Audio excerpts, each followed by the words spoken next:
Hello, everybody, and welcome to the Paradise Games Friday night Magic Tournament. We are playing some Throne of Eldraine Standard tonight. I am Alex, joined by Jesse, What's up, guys?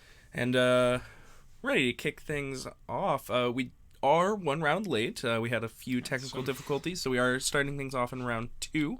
So we apologize for the delay, but regardless, we're going to be bringing you some good stuff. We got Greg back. Some of you may remember him from the exciting Modern tournament on Monday, playing against Michael. A little bit of mono black versus Sultai midrange. Why don't you talk to me a little bit about how you expect this to go here, Jesse? I would imagine that generally the mono black deck, if Greg's able to get some traction, get 2 or 3 creatures on board in the first couple of turns, is going to be able to take over the game pretty quickly. Michael is definitely playing a more top-heavy mid-range deck, higher on the curve, pretty dependent on cards like Ogo, Thief of Crowns. Yeah, it sounds like that the Sultai midrange deck would rely a lot on its construction as for how matchups like this will go. Midrange tends to have the tools to beat these aggressive decks. It's really if you just decided to do so. Yes, exactly. I know so it depends how greedy Michael got. A few copies of Legion's End. Yeah, in his deck at least, if you show up with your requisite copies of Legion's End and whatnot, that's going to be a big part of it. If he's able to get some of those. Yeah, you just need to get on board roughly in the same pace that the mono black deck does, or at least try to, slow it down with some removal spells. Michael is playing a full-on pile of Gilded Geese, which those help for sure. do help to slow down the one-power threats. Both players on a mulligan here as well. I think both keeping their 6, and so does Michael. Excellent. All right, so there's an Oko in Michael's hand. Pretty relevant. Yeah. All right, Swamp and a Foulmire Knight here from Greg. 1 mana, 1/1 Death Touch. Yeah, it's a pretty good start.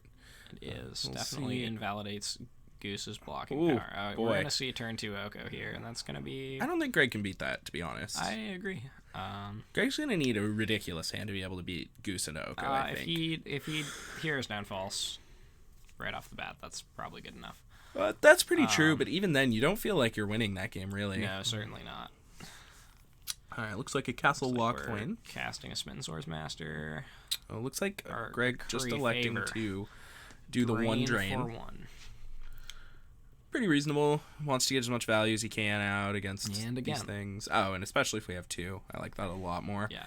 Only having 1, I was gonna start to question it, but with 2, pretty happy with this play. All right, we'll get a draw here from Michael. Now it is pretty possible that Greg should have just played his Smitten Swordmaster here. If his plan next turn is to curry favor and then cast the Smitten Swordmaster, it's the same amount of damage. But you end up with not a 2/1 in play this turn, right? That's true. Let's see. Does Greg have another land in this hand? It looks like... I think he has another Castle Lockthwain. Maybe not. I can't not quite see. certain. Yeah. Looks like a Dreadhorde Invasion here from Michael. Dreadhorde Invasion. Interesting. It's pretty insane with Oko, actually. Yeah. It does... every turn you get to turn the Amass token into a 3/3, and then make which is effectively a 4/4, and then make a new one. Yeah. And here we see Lovestruck Beast going on in Adventure. So we're going to get a 1/1. And Michael did, of course, have to tap his Goose and use his food to make all of these things happen. Indeed. Looks like Greg did play another castle. And he's going to play Icon of Ancestry. That is, in fact, what's happening here. He's going to be naming... Knight. Presumably Knight. There are mostly Knights in his deck. I appreciate Greg slapping a nice, very small piece of paper there, but it's a little too small for us to see. But I'm pretty certain that card is saying Knight. But I assume we will get some confirmation from our programming, from our production, that is confirming that. Looks like we did not attack. No attack. Did not want to trade his 1/1 for Michael's 1/1. Well, it was a 2/2. Right? Or did the icon not name Knight? The icon did name Knight. Yeah. That's a pretty strange no attack, I suppose. Yeah. He wants to block this this 1/1. No, Yeah. I mean, blocking the 1/1's pretty good, but he's not going to attack. Yeah, exactly. I guess perhaps Greg thinks that he's going to have a pretty good long game here and wants to slow it down. But if Greg is able to, I tend to think you just want to chip in there. Yeah, no, absolutely. There's pretty much no world in which I'm not chipping in there. Shock and an Oko. So now we're going to start seeing that pretty powerful engine I talked about, where every turn Michael's just going to get a 4/4 for the cost of 1 life. Michael flips the token upside down. Indeed. It is now a 4/4. I don't know how Greg's going to beat this. This seems pretty ludicrous. Like, Michael has 2 lands in his hand, and I don't think it matters. Yeah, no, it certainly doesn't. I just don't know how he's going to beat it. I'm not sure what the draw for Greg was there. It looks like a Murderous Rider. That's pretty good. That's pretty good. That is a good start, yeah. You definitely need to Swift End that one. Swift Ends the Oko, and probably just going to sit back and relax.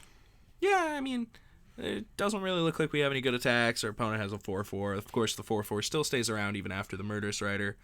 And so we're probably just going to have to hang out for a while this game. We're probably going to need to rely on our castles and our Icon of Ancestry to grind us through a much longer game here. Yeah, it's reasonably likely that Michael's going to kill himself with his... Yeah, he's already at 13, actually, which is pretty reasonable. If we get like something like an Order of Midnight out there and start chipping in the air, we've got a pretty reasonable plan here. That being said, Michael is going to be able to just create food every turn, so there's no way he's ever going to actually kill himself with this Dreadhorde invasion, unfortunately. So we are going to need a good proactive plan.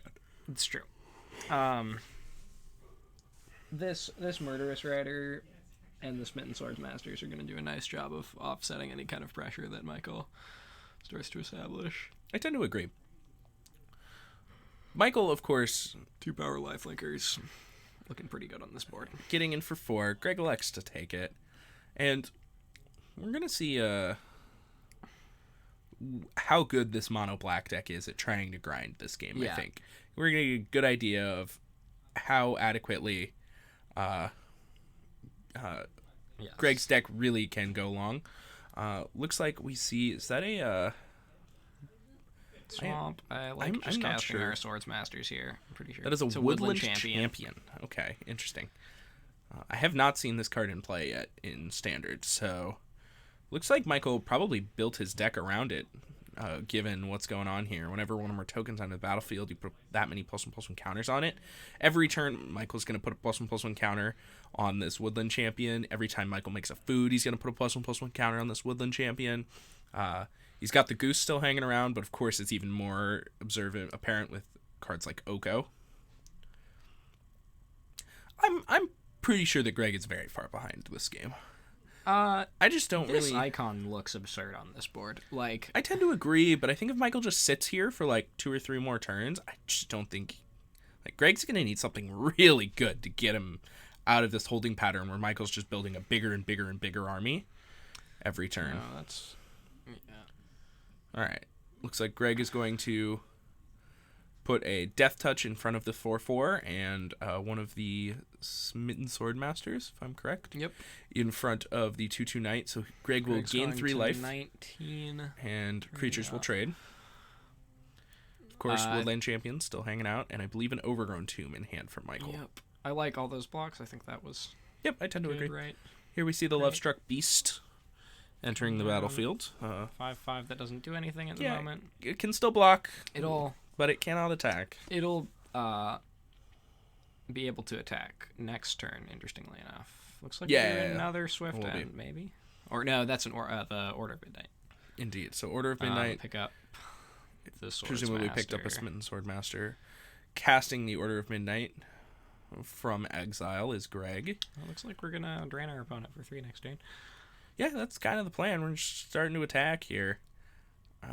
And also, these Curry Favors are gonna be doing pretty good work here. Greg's, I think, going to need the damage to get across the finish line here with this Goose. Absolutely. Here to provide some life total support. Of course, Michael does have 2 food tokens already. And now, already this Woodland Rider, I mean, the name's eluding me, but Woodland Champion is just like... It's a 3/3 already. Yeah, and it's gonna be a 5/5 next. It's gonna be a 5/5 here pretty soon. Of course, the Goose can tap to make it a 4/4, and then like it's just huge. Like, Greg's really going to need some air damage, some pressure in the air, along with some drain to really get there, I think. Yeah. And it's going to be hard with this goose. I mean, Michael has 2 food tokens hanging out in play right now. Yeah. And the thing is huge. All right. Looks like Michael went to combat and smacked Greg for 6 with that Woodland Champion, making a food in the process to pump it by 1. And I think we are going back to Greg's turn. There was a Murderous Rider off the top. That's pretty good. That's a good start. Greg's going to need some stuff like that. We'll see if we can get a view on what Greg does here on his turn. I'm pretty sure I like... Yeah, attack for 2 seems obvious. Swift ending. Or it's actually 3 because of the icon. Yeah, it's 3 from the icon. Yeah. Swift ending this... Has to be the Woodland Champion. Yeah, we don't have a very other good target. There is an argument to just swift end this goose and, like, just try and kill our opponent. Our opponent's at a virtual 16 or a virtual 17 right now. But with the Curry Favor and the 3/3 flyer because of the icon, we do have a pretty fast clock, especially if he's taking 1 on each of his turns. Yeah, I think that it was... I also think it was pretty reasonable to cast Murderous Rider and Curry Favor that turn, not the Swift End half of the one in his hand. Yeah, that makes sense. There are 2 Dread Horde invasions in play now. That is also going to be a problem sooner rather than later, as eventually this army is going to get lifelink. Yep. We'll see what Greg wants to do here, as we see some pretty huge attacks coming in. I believe that this is a 6/6. Oh, a Black Lance Paragon. Okay, it looks like Greg going to give his Smitten Swordmaster double lifelink and Death Touch, so he's going to trade with the Woodland Champion. He's going to gain 3 life. I'm surprised that and he's then not Greg's going to also take the trading 3 with the token there. I'm okay not trading with the token here. It sets us up to have a really good attack this turn, actually. We just get in. Well, we don't get to get in with the Paragon because he has a 5/5 blocker. Oh, you were right, of course. My bad. So this is an attack for 3. Gonna put our opponent... our opponent is going to crack some food here in response to this Curry Favor that he knows we have. Of course, our opponent can gain 9 life at any point right now. I'm pretty sure I'm on the line of cast Murderous Rider from our Adventure Zone and then cast Curry Favor. Looks like Greg agrees. In order to put our opponent at actual factual dead is of course going to sacrifice some food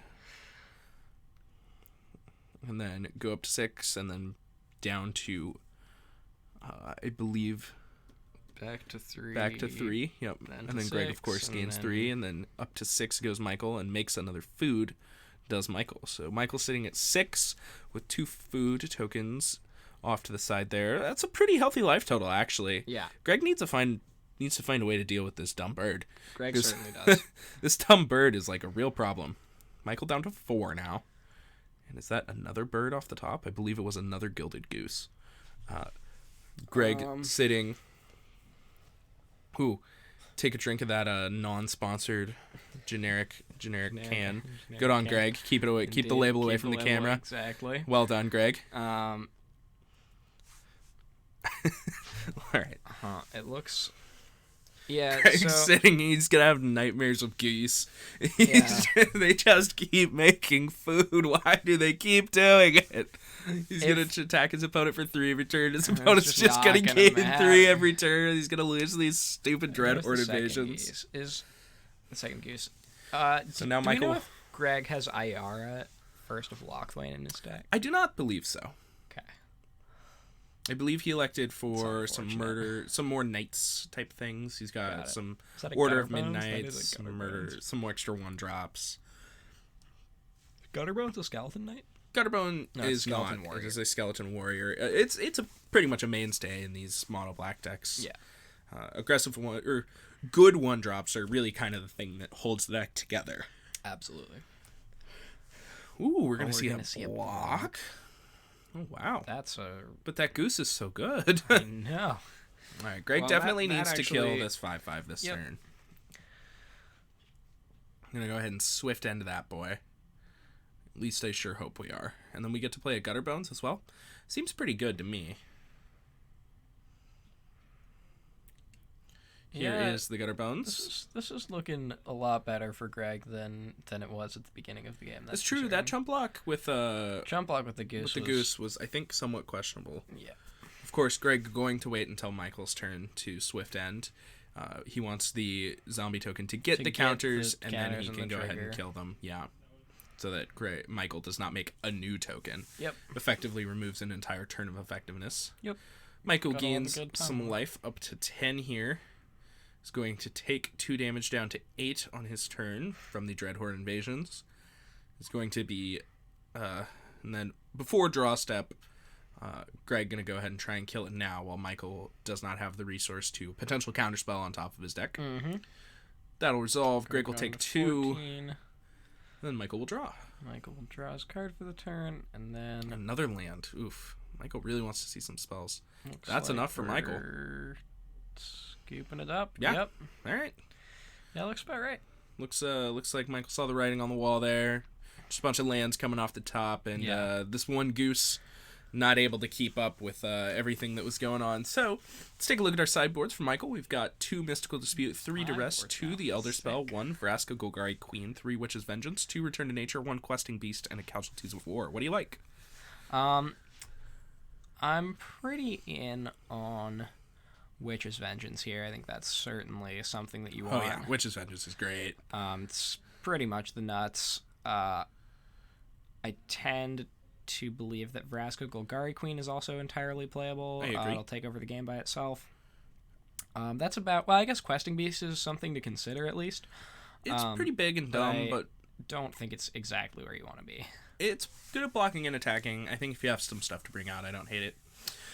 Meanwhile, on Greg's side, we've got 3 Duress, 2 Ashiok Dream Render, 1 the Elder Spell, 1 Murderous Rider, 1 Disfigure, 3 Noxious Grasp, 3 Legion's End, and a Witch's Vengeance of his own. What do we think about this one?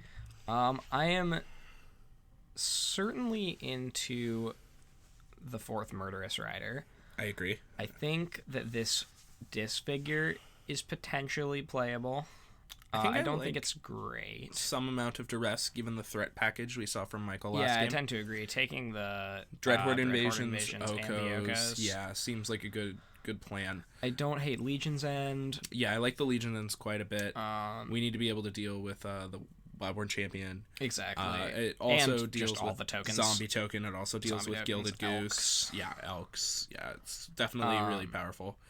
The Dreadhorde invasions looked very powerful out of Michael's deck. They did, indeed. For this particular game. Like, we saw multiple times ways that he was abusing that card between Oko and actually the Wildborn Preserver, or the Wildborn Champion. Sorry.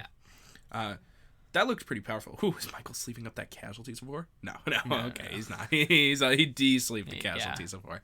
That's probably for the best. I think we can leave the Casualties of War where they are at home for this one. Yeah, I think we want to leave those in our other pants. And what's the exact wording on Noxious Grasp? Noxious Grasp. White or green? It's white or green. Great. Yeah, so we don't want to talk about that one. Yeah, I mean, it does kill Oko. It kills Oko, and it kills Wildborn Preserver. And it kills Goose. I mean, champion, yeah, whatever. it has targets. But I don't think we want to be diluting our deck that much. I think Disfigure's just like Disfigure kills all the stuff we're worried about. Yeah, I tend to think Duress is a little better. And Duress.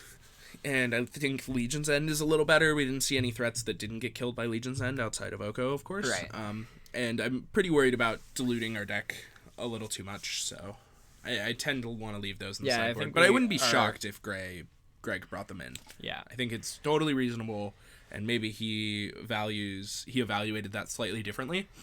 But I'm a pretty big fan of making sure I keep my creature count high and my curve low when I'm playing aggressive decks in the post board. Kind of like combo decks.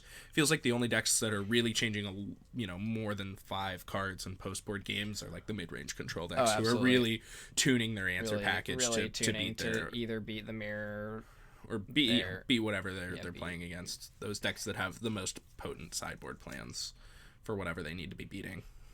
All right. Take a look at game number 2 here. Players draw our opening hands.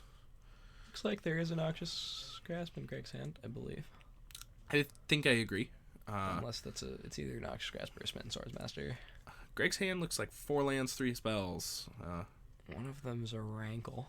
Yeah, I'm kind of remiss to throw hands like these away in Standard. Yep, I think that... Got my lands, I got my spells. One of them's a sideboard card, probably.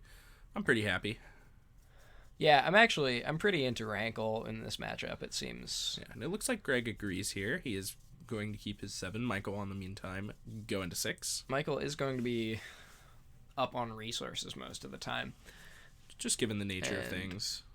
That being said, he's going to be down 2 cards this game. Yeah. As he has taken a mulligan to 6 and is on the play. This hand might not have lands in it. Oh no, it has a few.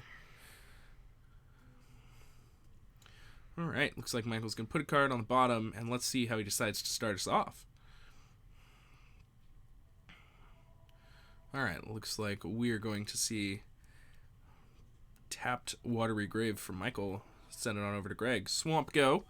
A classic, of course. A classic from Greg. Looks like Breeding Pool will come in untapped. Michael takes 2. Into Champion? Looks like a Wildborn Champion. Or a Dreadhorde Invasion. I tend to agree with that one. I think the Dreadhorde Invasion is better. Looks like Michael's got his very powerful aura online early. Swamp Go. And go. All right. Pretty slow start from Greg here. We've got a He's got Blacklands that Noxious Paragon. Grasp up. Ooh, we drew a Midnight Reaper. Nice. Yeah. Midnight Reaper. Excellent card here in this mono black deck.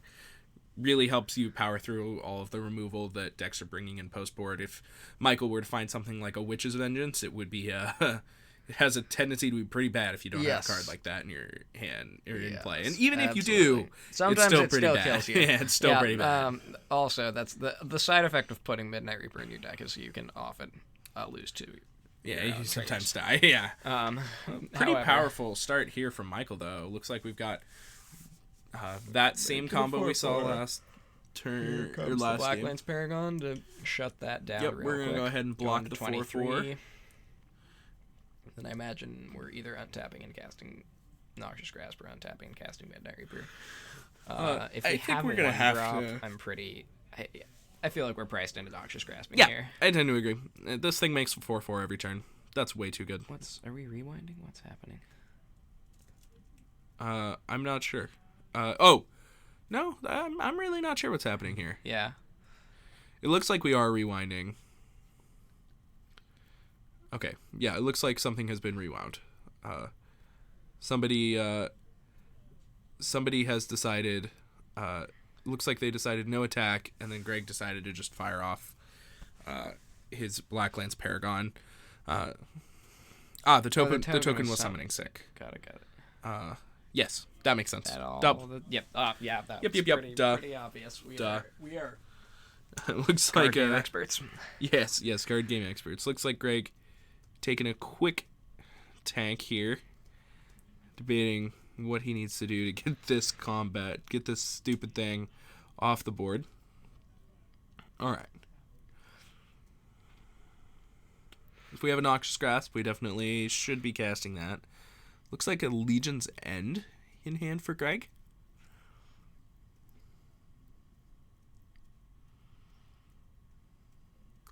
Okay, we've got Greg just thinking about what's going on here. That is definitely a Noxious Grasp at the front of his hand, so I'll be pretty surprised if we see anything else. I don't hate Legion's End the token attack Oko for 3. I mean, we can just Legion's End next turn, right? I mean, yes. I don't know. I think we need to kill the Oko, and aren't we just going to be in the same bad spot next turn? So it looks like Greg gets to see his hand. We have the Wildborn Champion, a Murderous Rider, and something else. Oh, is that a Questing Beast? I think it might be. If someone told me that was a Questing Beast, I would believe them. I believe that is a Questing Beast as well. That's where I'm at. Greg going to go ahead and give that a write down here. Of course, no Elk in hand. Attack Oko for 3. And then ship the turn right on back. Unless Greg, of course, drew a 1-drop in his recent turns. But looks like he has not. Michael will make a 1/1 on his upkeep. Lose a life for it. And then draw a card. And now we're kind of in the same spot where if Greg has a way to deal with what will become this 4/4 again, then we're, going to have to do that. But, like, if Michael just plays another thing, then Greg's going to be forced into just Noxious Grasping the Soko anyway. I actually don't think that's... I'm pretty sure that the plan for next turn is cast Rankle, attack Oko for 3, make everybody sack a creature. Sure, that's a pretty reasonable line, too. I'm not super into trading my 3-1 for presumably a 1-1 on Michael's side, but... Well, if Michael makes it into a 4-4, yeah. Like... We'll have to see what's going on. I mean, Michael's going to play another spell this turn, right? Like, we'll just have to see which one it is. And if he just holds up Swift End, we're probably not going to be able to do much of anything. Like Michael takes another 2 damage from his land. Michael's taken, I believe, 6 damage from Shocklands this game. Michael and I played on Tuesday. I was playing Golos, and this was about how it went with the Shocklands. Yeah, I mean, when you're playing a 3-color deck, you're gonna have to put your shocks in your land base, and sometimes you're just gonna have to shock, and it's gonna suck. Dealt around 6 damage to Monday. It sucks, definitely sucks. Here is that Rankle from Greg. Looks like we're going to see an attack here. Rankle gonna go ahead and kill Oko, I would assume. Oh, of course, cannot. We aren't gonna trigger it. Yeah, that's cannot awkward. Then activate our Oko. Or activate our Rankle. Questing Beast does not have reach. Fortunately, it has a million other words. It has a paragraph. The only true storybook in the set is Questing Beast. Indeed. All right, 1-1 for Michael on his turn, and we're probably just gonna see Assassin's Trophy at the top. Probably just gonna see some Ruble Spell pointed at this Rankle here. Thing is big, dumb, and flies, and is definitely going to have to die. Yep. Does have a tendency to take over the game. We're going to have to check in later to see if this Noxious Grasp is as useful as Greg is making it out to seem. Because if Greg loses the game, or the game just ends in any way, with this Noxious Grasp in his hand, he's probably going to feel pretty dumb. Yep.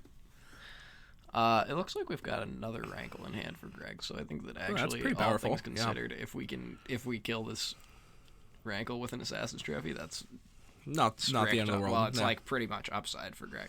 Yeah, so I'm gonna get an attack here from Greg. See, I expect Michael to just take it. Presumably Greg will not choose sack a creature here, but I think all of the other modes are actually good for Michael.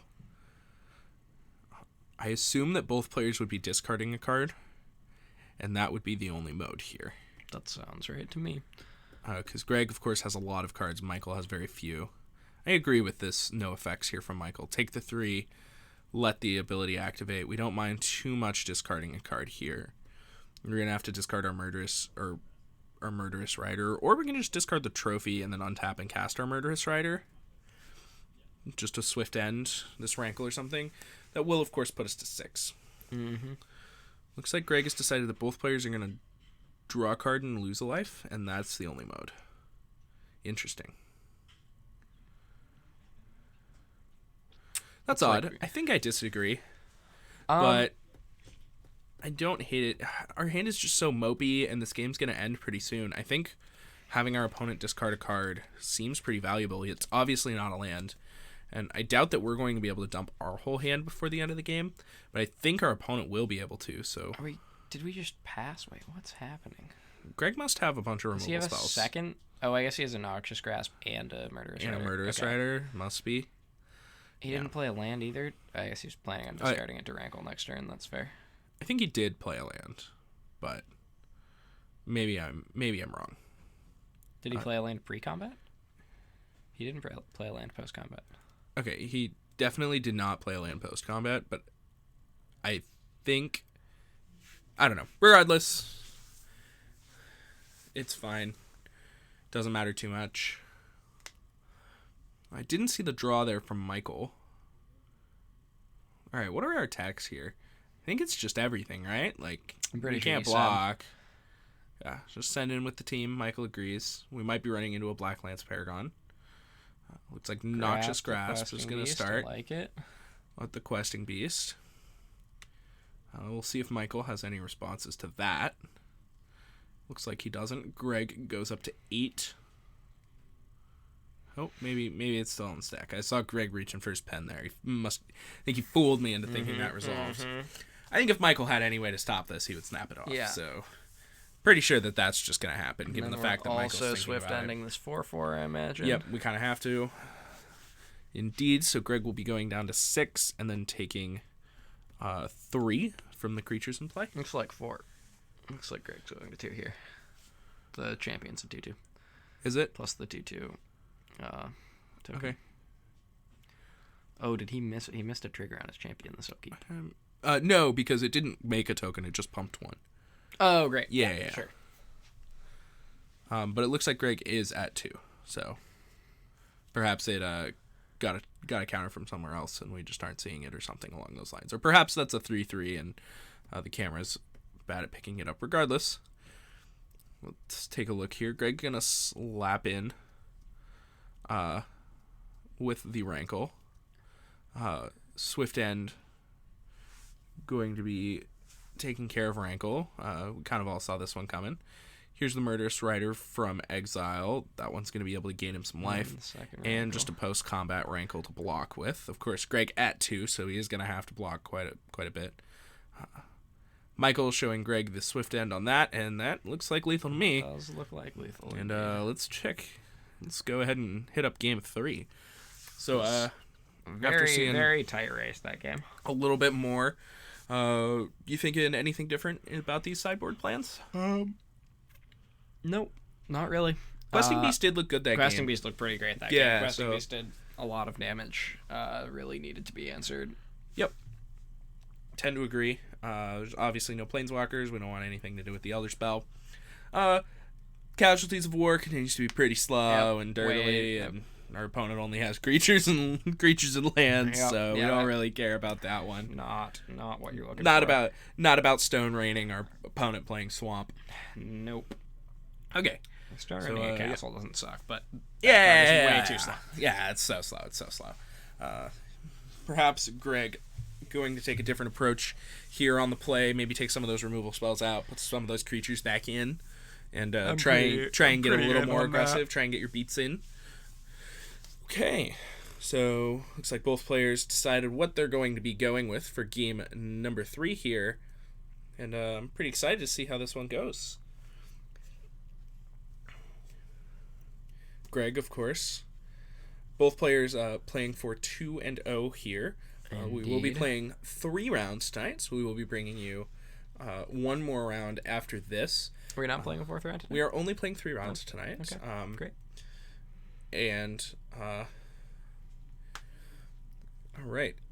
Let's see what we've got. Looks like 7 lands from Greg. Send that one back. Those are the ones we ship. Yeah. Let's take a look at what Michael's got going on here. Looks like some lands and some spells. Yeah, looks like a keep to me. At a glance, I see lands and spells. He might be missing a color or something, but it's probably going to be good enough. No. Michael decides it is not good enough.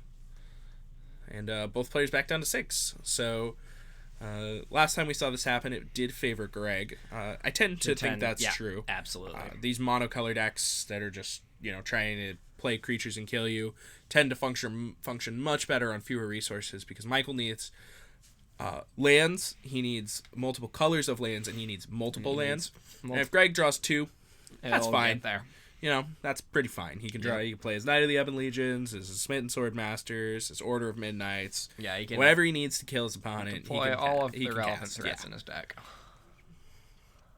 Alright, looks like take another look at 7 here for Will Greg. This one looks pretty good. I see 3 lands, 4 spells. 2 looks like a Rankle. Raiders. Yeah. Probably sending that Rankle back, but I could be wrong.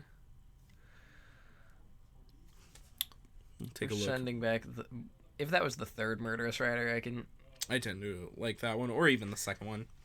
There's definitely at least one more in his hand. I think I like 2 here. I'm pretty sure. The Rankle looks pretty good, I think. We definitely need a threat to kill our opponent here. That's true. And the Rankle is going to draw us a card again, so hopefully it finds an answer. Turn 1, Swamp, Knight of the Ebon Legion here from Greg. One of the best cards in the deck. It is the best start in the deck, I think. I don't think it gets any better. Gutterbones technically attacks for 1 more on this turn. Yeah, but the this diversity card's just absurd. of Knight of the Ebon Legion, like the power that it brings on the later turns, is so important to the deck being able to function. And I think it is, in fact, the biggest reason why aggro decks are successful currently in this format is Knight of the Ebon Legion. I think if you're playing an aggressive deck and you aren't playing Knight of the Ebon Legion, you might want to you're playing Cavalcade and it's still probably fine. But, yeah, that's like kind of the exception. Like I've seen some mono red decks floating around and they're pretty good. Torbran is not bad. Yeah, Torbrand's really good, but I do think Knight of the Ebon Legion is kind of the backbone of these aggressive decks. Looks like Michael declares no blocks. Greg will pump his Knight of the Ebon Legion and make Michael take a nice 4 and then stick a +1/+1 counter on it. Of course, this is also very powerful. You know, you don't really want to just chump away your guy. No, certainly not. You know, if they just don't have a 3-mana play, you just end up taking an extra 3, and then your Knight of the Ebon Legion becomes a 2/3 for the rest of the game. Yeah. That's pretty threatening, too. Card is pretty ridiculous. It's really a damned if you do, damned if you don't, because a lot of times you want to just toss your 2/2 in front of it, but sometimes you're just chumping with your 2/2 because they didn't have a play anyway. Right. It's like, the card also makes it so easy not to overextend into Wraths because of its pump ability. Like, it'll just win the game by itself. You really feel pressured into killing it every time. Yeah. And with all of the like Realm Cloak Giants and whatever floating around right now, an uptick in Deafening Clarion as well recently from the Flyers decks, it's pretty tough to really go wrong with just casting a good old Knight of the Ebon Legion. I tend to believe. Yeah. Looks like agreed 100%. Untapped Watery Grave here from Michael. It tanked a little bit on that land drop. Didn't want to take the 2. Like casting the Oko. Got to do what you got to do. Wonder what this will be doing. Making a food, it looks like. And then that'll be sent right on back to Greg. Looks like Greg's probably going to play Land Rankle if that is in fact what he has. Yeah, I'm super about in on rank. Yeah. Just spend our mana, put a threat into play. Alright, we've got Greg with a quick tank here. He does have multiple options. He could Swift End something and get in for extra. Ooh, looks like Greg is going to decide against the Rankle plan. Rankle. Looks like we're attacking. I would imagine it's Oko. That does seem... Attacking not Oko seems... Ooh, it is at I actually don't like attacking Oko here because you can't even kill it if he doesn't block. Yeah, but we're gonna have to kill Oko. It looks like we're probably just Swift Ending Oko post combat, and that's what Greg's decided he wants to do, which is pretty reasonable. So it looks like Michael's gonna take the 2 down to 11. Greg will Swift End Oko, taking 2 himself down to 18. If only Knight of the Ebon Legion said lost 4 life total. That would be sick. It'd be getting a +1/+1 counter. Of course, you cannot do that anymore. And now that Knight of the Ebon Legion's best friend, the 2-mana 1/1 starts with an A with it that you can pay for life and get indestructible too. Adanto Vanguard. And now his best friend Adanto Vanguard is no longer here. Yeah. Greg can't just pay 4 life to put a counter on him. Yep. Which was ludicrous that you could do that to begin with. All right, Goose here from Michael, right on time. Ludicrous to begin with. Yeah, Adanto Vanguard, just a ludicrous card. Make a food, attack for 4. This is attack for 3. Attack for 4. He only has 2 food, correct? He got 1 from Oko, 1 from the Goose. Yeah, it's a 2/2. It's a 2/2? Yes. That card's insane. I've told you that. This is the... I thought that card was a 1/1. Yeah, I know you did. Alright. So here we go. Here is the aforementioned Rankle. Attack with the team. Swift and your Rankle. This makes sense to me. Yep. Now, however, if Michael elects to not block this Knight of the Ebon Legion, it will get a +1/+1 counter. So we'll have to see what he decides to do. Of course, the Goose is pretty good at stabilizing you, but he does only have 1 green mana, so that is kind of a pinch on his mana.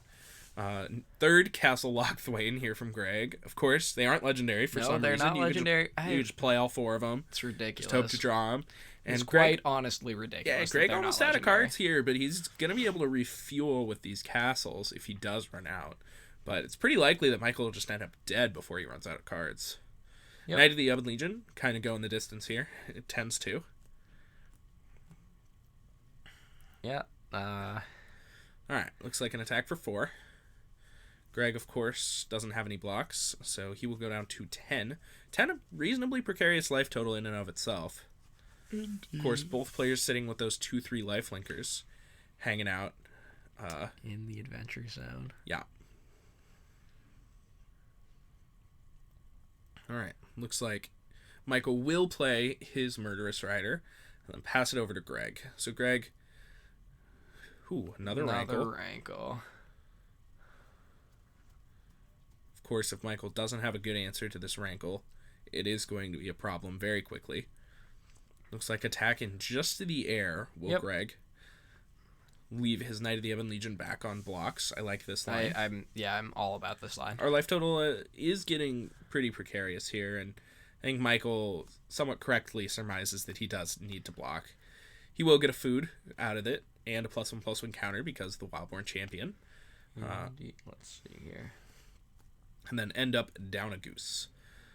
So main phase 2, Greg plays a land and says go. Of course, we are going to want to get all of these lands out of our hand here.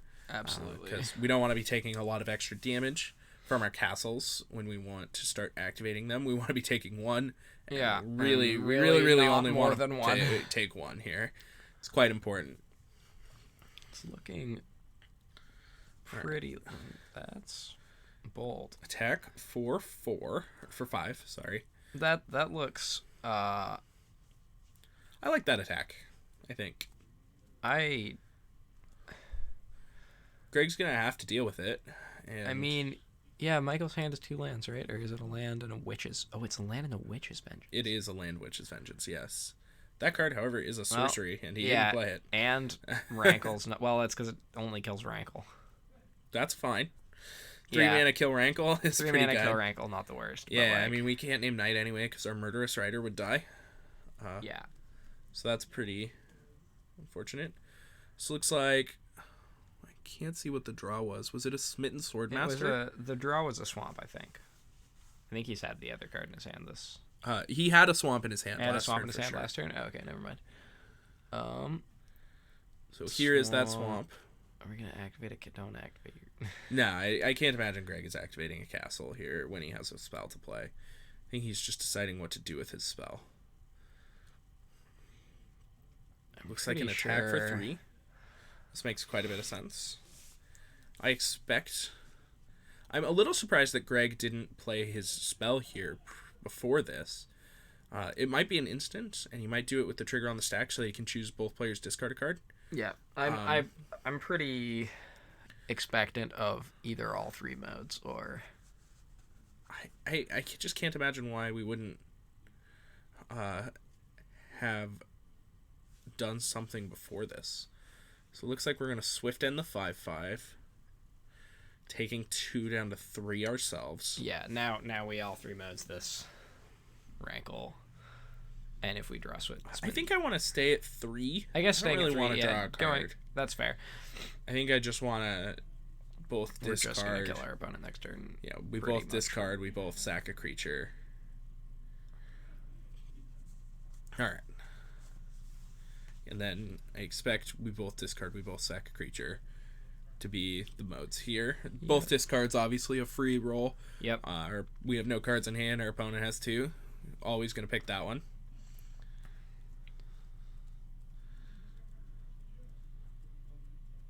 All right. Looks like they're just working through the ordering of that. Looks like we're just discarding here. Oh, discarding and drawing. Okay. Yes. And how did and sacking. That was all 3 modes. Just ramped up all 3. So if we draw Smitten Swordsmaster, Michael down to we 1. Did not draw Smitten Swordsmaster. Michael down to 1. Greg at 2. Now Michael to 4. Correct. I expect him to be going even higher here. Yep. To 10. We're gonna need some life total to play with. Michael going to 10 here that's a lot. It's a lot, yeah. Questing And Beast. Greg, of course, off the only at top. 2 means that most of his draw engines are pretty much moot. Gilded Goose Gilded was Goose. the draw. That's pretty decent. It's quite good, actually. Yeah, it gets to make a food every turn. Expect it to just make a food and then jump in front of her ankle. Yep. That doesn't feel very bad. Is that a Dreadhorde invasion? I'm not sure. I think so. Here is the food. Are we gonna cast Of course, this Greg with Dreadhorde his invasion? lifelink creature will allow him to start. Will allow him to comfortably draw cards with his Rankle and his castle. Here's the Dreadhorde invasion. Dreadhorde invasion. All right, that's a ballsy And line. we still have this Witch's Vengeance in our hand, which we still are not casting. I just can't imagine not casting this Witch's Vengeance. Is he waiting for this Murderous Rider to come out of exile here? That's kind of what it looks like, which... I get it, but it's pretty greedy. Gilded Goose will be going away. Greg to 3. Will be going to 5 after this combat step because he will gain 2 life from the Murderous Rider. Here's an attack 4/5. And then Michael's just going to have to discard his Witch's Vengeance. Yep. Yeah, that's that's really unfortunate. Very not good. He's not. I think that Michael absolutely should have cast this Witch's Vengeance before now. Like 2 turns ago, probably. Yeah, I think so. Michael does discard his Witch's Vengeance. Rankle's only mode is discard. I agree. We don't want to give our opponent access to any type of tools. We just want him to be ripping one fresh one off the top. Yep. I mean, Witch's Vengeance off the... There's 3 in his deck. Witch's Vengeance off the top is pretty good here. It's true. Alternatively, if we had made both players draw a card and lose a life, then that would have forced our opponent to tap 2 mana on their upkeep to not die here. That's true. But then we are dead to Questing Beast, so pretty off that happening. Yeah. All right, down to 4 goes Michael. Let's see what he finds off the top. It's basically Questing Beast or bust here. Oh, I don't think that was it. I think that was a Murderous Rider. I think it had Adventure at least. I believe that Murderous Rider is the only adventure spell in his deck.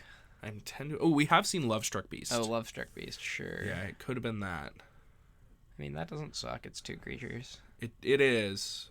And that would put 3 total creatures in play. Looks like it is Murderous Rider. Kill the Rankle. Killing the Rankle, cast the Lifelinker. Murderous Rider. And we're not dead, right? Yeah. We're at 4. Oh, no, we're dead. No, we're not dead. We're at 4, taking 2. We're at... No, Wait, no, we're at 2. We're at 2, and then we are going to block 2 things, And gain 2 life. Yeah, we will stay life neutral here. Greg will, of course, gain 4. Looks like a Black Lance Paragon will cause a trade to happen. Greg will just allow both of his opponent's creatures to die, him to stay at 2 life. And Greg going to 9 Greg here. going to 9, and then presumably a castle activation.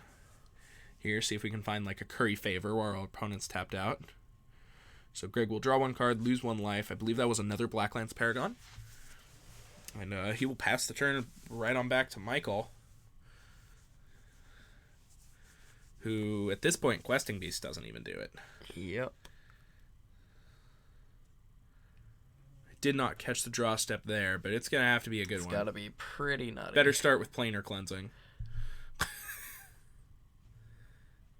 That is not going to do it. Quite. 1 Gilded Goose will be the end of this match in favor for Greg, I do believe. Well, he's not actually literally dead, right?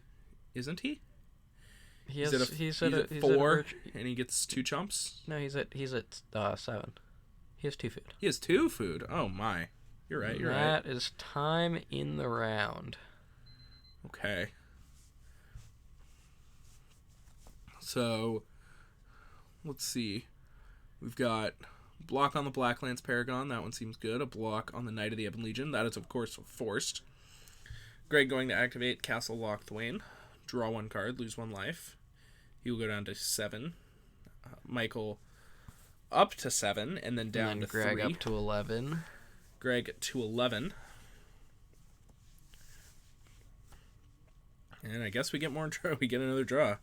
Looks like Black Lance Paragon will trade. Greg will lose 1 more life and draw 1 more card off of his Midnight Reaper. Knight of the Ebon Legion will eat the Gilded Goose. Greg passes the turn, and he puts another counter. All right, Michael is turn 1. You have extra turns. So Greg, looking to be able to find a win here on turns. Michael, of course, looking to not die. Swamp, however, or Forest will definitely be the end of that. Will close the game. And that will be the end of this round. But thankfully, this was, I believe, the last round going, or the last match going. So we really won't have much of a break at all. We're just going to be able to basically keep it coming for you guys. But I do want to take a moment to thank our sponsors for this stream. We are going to be looking at Tabletop here.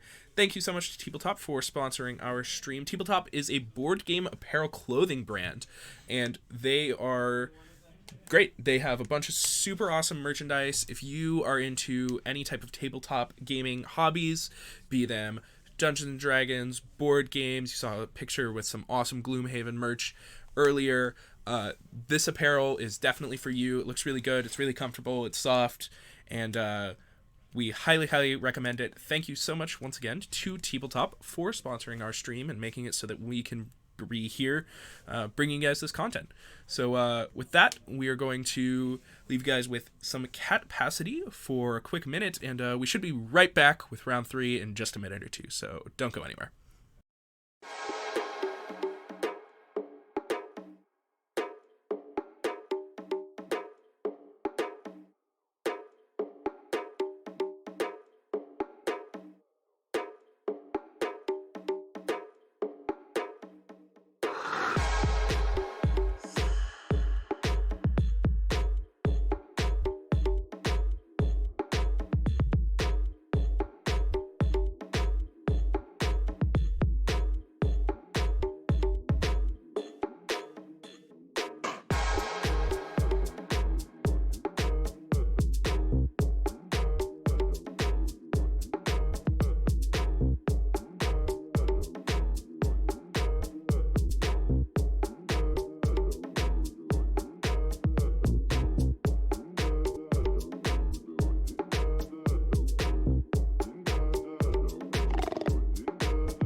Alrighty, welcome back everybody to our third and presumably final round here at the Paradise Games Standard F&M.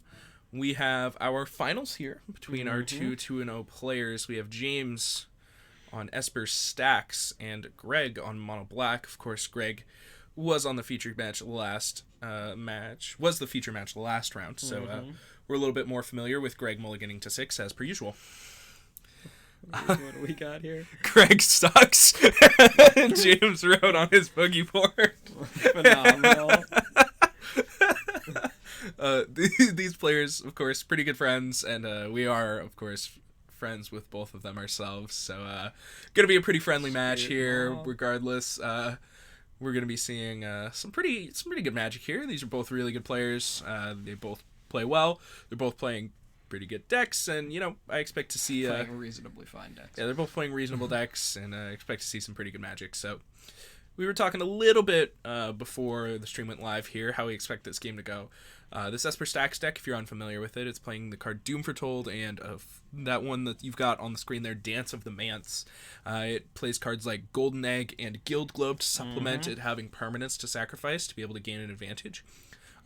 It also plays 4 main board Kaya's Wrath, which is definitely the most important card in this matchup. Absolutely. Doom Foretold also quite good, yeah. Pretty good here. But it's going to be really on Greg to not overextend into these Wraths and to try to put a Midnight Reaper into play when he thinks he is going to be overextending so that he can rebuild later. Here we see the first Guild Globe. Just going to draw James 1 card, send it right back. Looks like I see an Oath of Kaya in hand for James. I'll expect that to come down next turn. Also for the full 4 Oath of Kayas in this deck to help him stabilize. So, James is pretty good at stabilizing here. So he just needs to find a way to get all the creatures off the board and then try and gain some life. But I do think that the matchup's going to be pretty reliant on James finding his first copy of the Kaya's Wrath. Absolutely. Yeah, his first copy of both of Oath of Kaya into Kaya's Wrath, probably. Yeah. Those are definitely the crucial cards in this matchup. So, looks like pretty quickly we end up here on Greg's turn 3. Looks like it's just going to be an attack and say go, will Greg.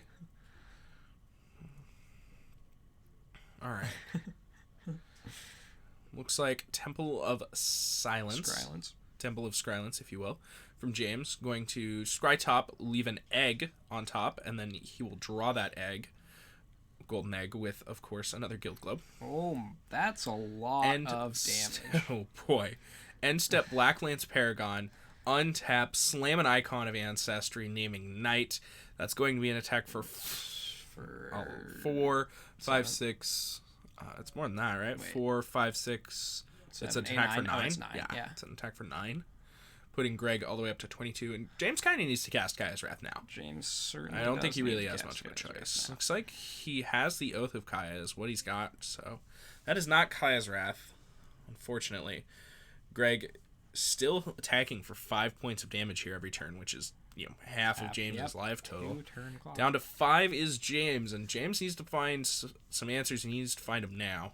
Doom Foretold is fine. Another Kaya's Wrath. I mean, Kaya's Kaya. Yeah, Doom Foretold, Oath of Kaya are whatever. Some of the things we're looking to see here. James does have a Murderous Rider in his hand. Potentially just next turn he'll be playing a 2/3 with lifelink and just try to block and trade. Yeah, I'm pretty into that, honestly. Yeah, as am I.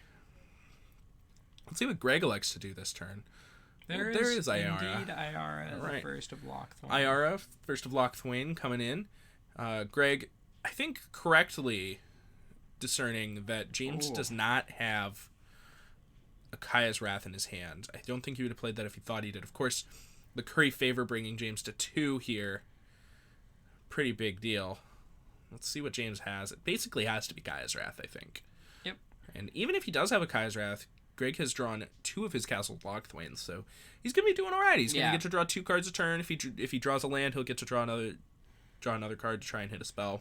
Did we get there? Did we find Looks like that is Greg's sideboard, I think, or something like that. That he's showing the camera. That was the pack he opened. Ooh, it was a rankle. Hey. All right, looks like Oath of Kaya go. crack an egg to gain 3 life, does James, so he'll stay at 2, I believe. Or go to 3. Go to 3, of course, from the Oath of Kaya. Gaining some life. Midnight Reaper here from Greg, so James does need to cast a Kaya's Wrath. I believe he drew another Oath of Kaya. He does have a Dance of the Manse in his hand, so if he can find his way to end up at that position. Thought Scour me, and Thought Erasure me, and Concede. That's a classic. Greg opened a rankle, wishing he could cast it. All right. Quick game 1 there, and as we talked about, no Kaya's Wrath means that Greg will manage to pick up game 1. So for James, we've got 2 Disenchants, 1 Elder Spell, 2 Ashiok Dream Render, 1 Tail's End, 1 Mordigo, 1 Negate, 2 Duress, 1 Dovin's Veto, 1 Saheeli Sublime Artisan? Yep. Sublime Artisan, 2 Cry of the Carnarium, Sublime Artificer, something like that. 2 Cry of the Carnarium, and 1 Legion's End. What do you think? Absolutely putting in the Cries and the Legion's End. Yeah. I also don't hate Saheeli here. I agree. I also don't think that card should be in James's sideboard, and neither does James, for the record, but it still is. Here we are, though. And it looks pretty good all right here. I think it's pretty great on this board. Great. Greg on the other side, we got 3 Duress, 2 Ashiok Dream Render, 1 the Elder Spell, 1 Murderous Rider, 1 Disfigure, 3 Noxious Grasp, 3 Legion's End, and a Witch's Vengeance. What do we think? Here we've got some interesting decisions to make. I think we bring in our Duresses. Yeah, the Duresses are easy. For sure. Ashiok is the card that is most interesting to talk about. If your opponent's main win condition is casting Dance of the Manse, you still don't want Ashiok in your deck. Yeah, that's the end of the story. That's not actually that interesting. I was gonna say, like, go ahead and make your spiel. Now I was gonna come in at the end of this with, I think Ashiok's terrible. Yeah, no, Ashiok is certainly bad in this matchup. If your Dance of the Manse is a card that I would expect James to be cutting some number of. Absolutely. You really need to deal with the aggressive slant, and Dance of the Manse costs 6 mana minimum, realistically. Yep. We want to be getting back to him for Told or whatever with it. And the card's really late game oriented, and I think you probably want 2 in your deck, but I don't think Greg should be slanting his deck to try and beat that card at a later game. I think that if that card resolves, he's already lost no matter what. He needs to try and be really far ahead, and if that card is resolving on a somewhat parity board, then it's going to beat you, and that's just okay, I think. Yeah, certainly. On the other end of that spectrum, really the only good card in this matchup are the 3 Duress. Yep, absolutely. It's kind of all we've got. You could consider bringing in the 3rd Murderous Rider, but I don't think it's that good. James doesn't have creatures. He has a stack of Teferis and such, but like he doesn't suck.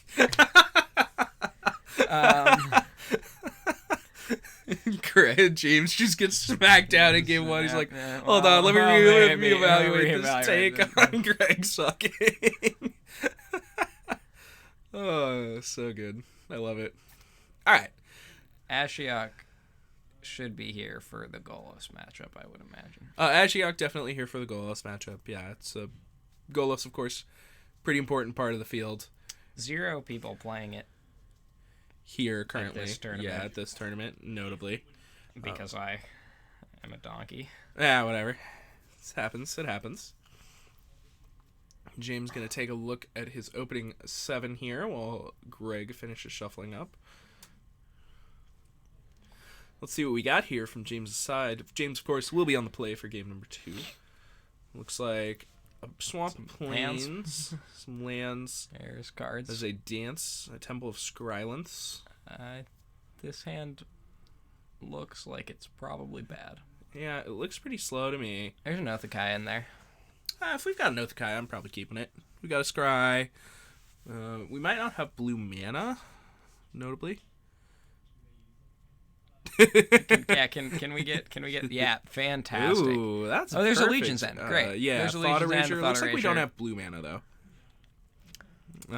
But other than that, I think that's was that a Castle acceptable. Vantress? No, it's a Plains. Oh, whatever. We're gonna keep this hand, I think, for sure.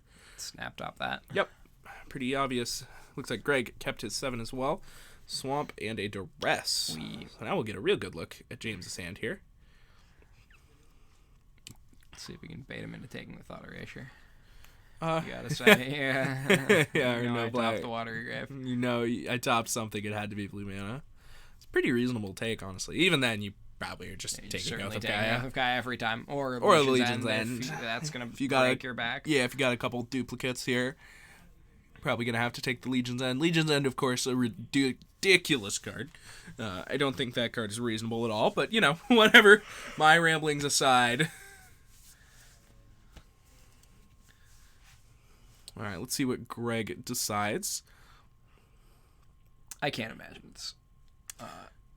It's not going to be Thought Erasure of that, I'm sure. It looks like he wants Oath of Gaia. Yeah, that's what I was going to say. Is I can't imagine it's not Oath of Gaia. It easily could have been Legion's End if he just ended up with a handful of duplicates. Yeah, if Greg had... Ooh, Kaya's Wrath off the top. Looks like that James was the left Kaya's top. Wrath. Yeah. Yes, of course. Yeah, forgot that. I already forgot that. You convinced me with the Watery Grave. I did convince you. I'm a fool. All right. Land and a Smitten Swordmaster. Oh, here for still Greg. Dovin's Veto in James' stack. Interesting. Pretty sure I think that one should have come out. lot. Yeah, I think that one should come out. So let's see. Looks like there is the Legion's End. Go ahead and take a peek. Yeah, looks like James brought up the fact that he did mean to sideboard out Dovin's Veto and did not. Indeed. 2 Order of Midnights in the hand for Greg, as well as a Murderous Rider. Looks like Greg did bring in the Ashiok and a Midnight Reaper. So I expect to see a Midnight Reaper here. Spends our mana the best. Ashiok? Oh, I do not like this. I'm pretty off this plan. Yuck. Yeah, our opponent's so far off dance. Our opponent is we just want to be attacking, right? Like, yeah, why is this happening? Well, Greg disagrees. Wants to get this Ashiok in there. Our opponent is practically like Watery Grave. Nice. Watery Grave's nuts top deck. All right. Get to erase something here. Yeah, we drew this Dovin's Veto, and our opponent had a non-creature, and then we whiffed on hitting.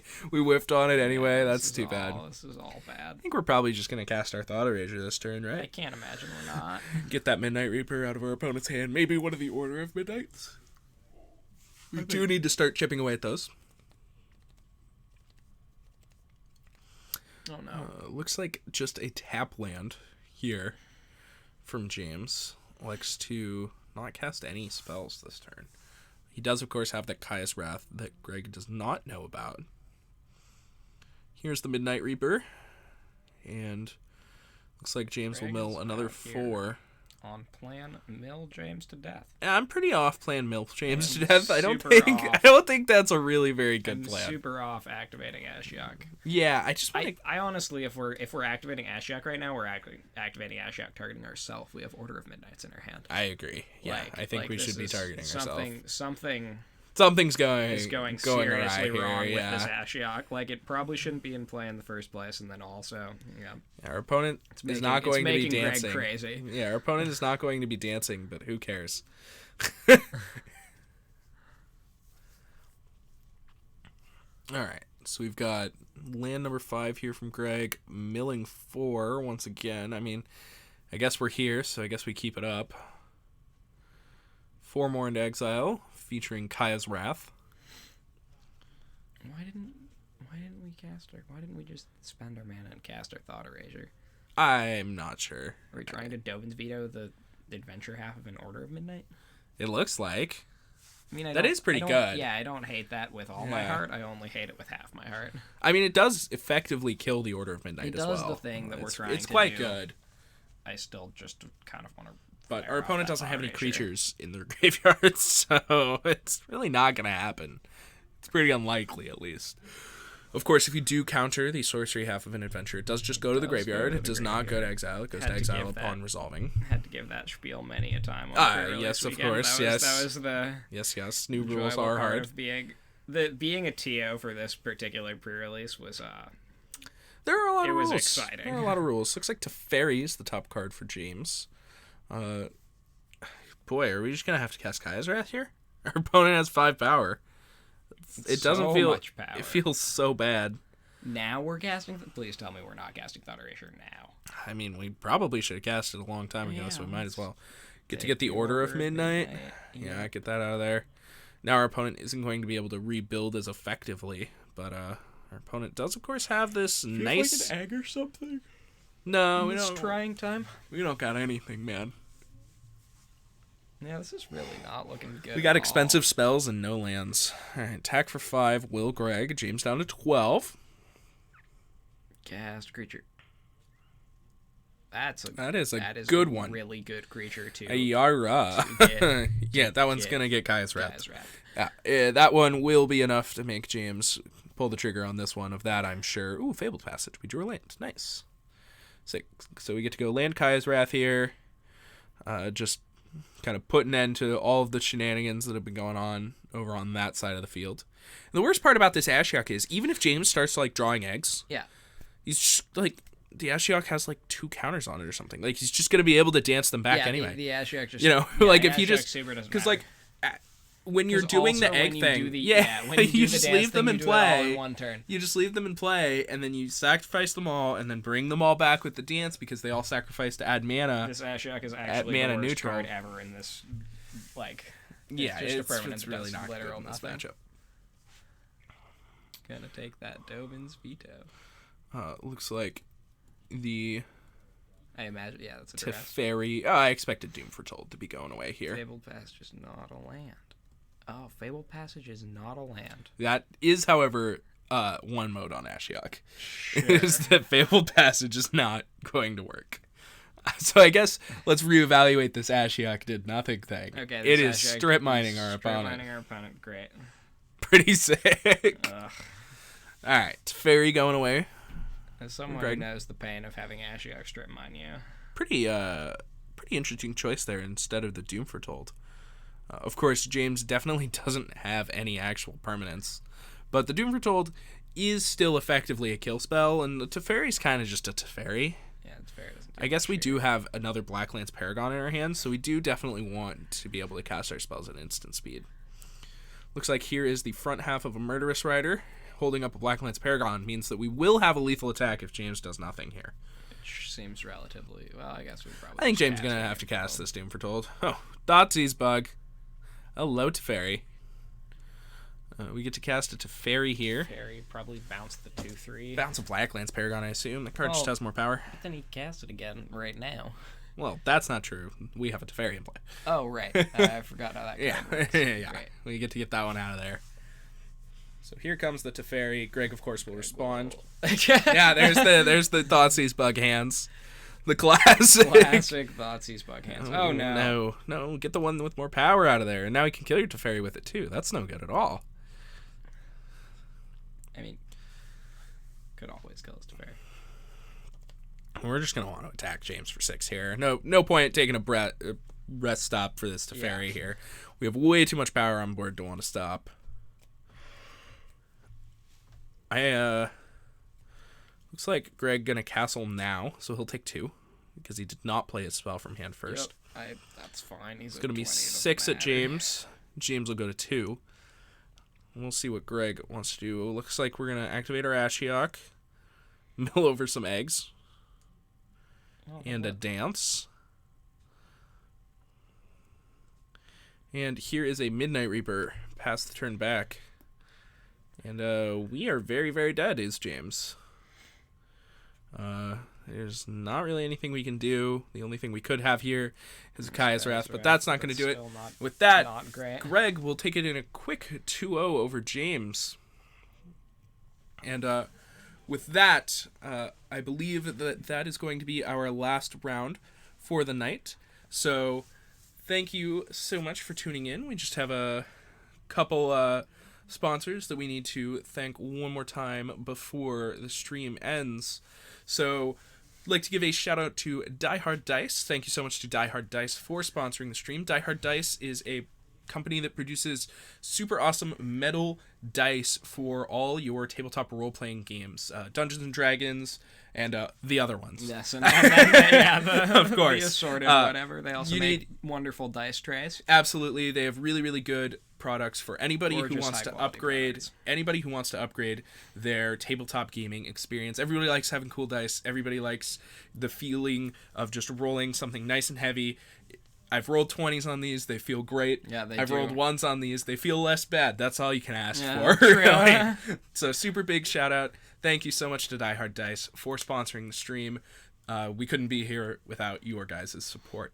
And with that, we are going to call it for tonight. This has been Alex and Jesse, brought to you by Paradise Games. We will be back on Monday with Modern. Indeed. So be sure to check us out then. Leave that one open on your calendar. And we are going to leave you with some Hot Damn Scandal. Thanks for again. tuning in.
The bottom fell out of the clouds today, and the rain came down like a mirror.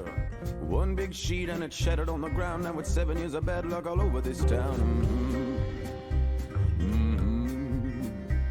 It's collection time on all of your debts, and you can't get by just talking. Your smile don't work, and your car don't start, and your doors ain't keeping you alone. No, not even if you like them. No, not even if you like them. When you're tapped into that Vita vein, just about anything feels good.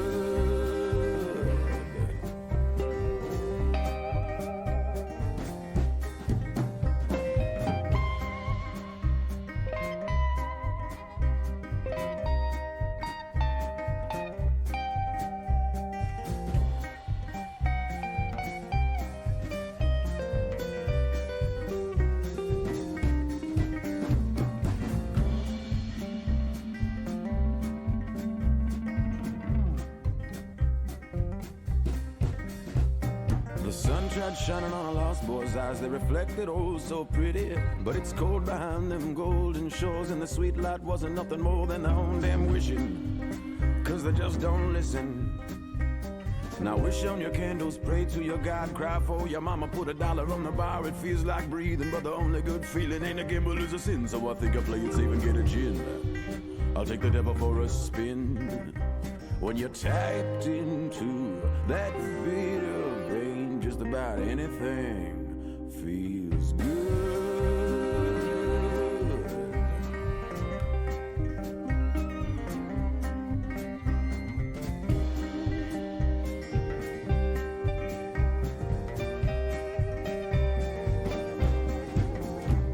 For some the morning brings another day, but all it does for me is shine an ugly light around in the room that I've been hiding in. Now I take the easy way, yeah, that gets harder every day. But I ain't here to fix myself, I'm just trying to blind these eyes from